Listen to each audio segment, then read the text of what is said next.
Academy பிடிச்சிருக்கா? எங்களை பிடிச்சிருக்கா? நல்லா பிடிச்சிருக்கு. அகாடமி ரொம்ப பிடிச்சிருக்கு.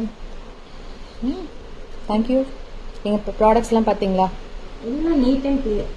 எல்லாம் neat and clear. Thank you so much. நோட்ஸும் கூட நீட் அண்ட் கிளியர். நான் நிறைய ஒனஸ்டா சொல்றேன், நிறைய இடத்துல நாங்கள் படிச்சிருக்கிறோம். ஆனால் இவ்வளோ அந்த திருப்பி திருப்பி கேட்குற அளவுக்கு எங்களுக்கு அந்த தைரியம் இல்லை தானே. அந்த சார் நாங்கள் பெருசாக அப்படி கேட்க மாட்டோம். திருப்பி நீங்க சலிக்காம சொல்லி கொடுத்தீங்க. உங்களும் சொல்லிக்கல ஒரு இடத்துல கூட நேற்றைய லெசனை இன்றைக்கு திருப்பி ரிவைஸ் பண்ணி அதுக்கும் ஒரு கிளிப் கொண்டு ஆடியோ கிளிப் கொண்டு கொடுத்தீங்க. Thanks a lot.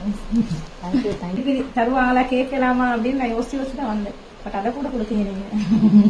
அது டைம் எடுத்து உட்கார வச்சு எல்லாம் எக்ஸ்பிளைன் திருப்பி அகெயின் எக்ஸ்பிளைன் பண்ணி ஃபர்ஸ்ட்ல இருந்து கொடுத்தீங்க. இப்ப எல்லாம் கிளியர் தானே? Clear miss. இது ஜஸ்ட் ரிமைண்டருக்கு தான் அது நான் கேட்டது. அதே நீங்க சொல்லிக்காம கொடுத்துருக்கீங்க. Thanks a lot. எங்களை நம்பி வந்தவரை கைவிட மாட்டோம். கண்டிப்பா. Thank you so much. நம்மளோட அகாடமியில ஃப்ரெண்ட்ஸ் எல்லாம் தந்துருக்கீங்க. அதுவும் உங்க ஆட்களே கொடுத்துருக்கேன். ரொம்ப தேங்க்யூ. மறுபடியும் வாங்க அடுத்த கோர்ஸ்க்கு. அப்புறம் எப்போ தமிழ்நாடு வந்தாலும் இங்கே ஒரு ஃபேமிலி உங்களுக்காக இருக்கு. தேங்க்யூ. பண்ணி வச்சுக்கோங்க மக்களே. ஸ்ரீலங்கா போனா உங்க அட்ரஸ் கொடுத்துருங்க. யார் வந்து பாய் சொல்லுங்க.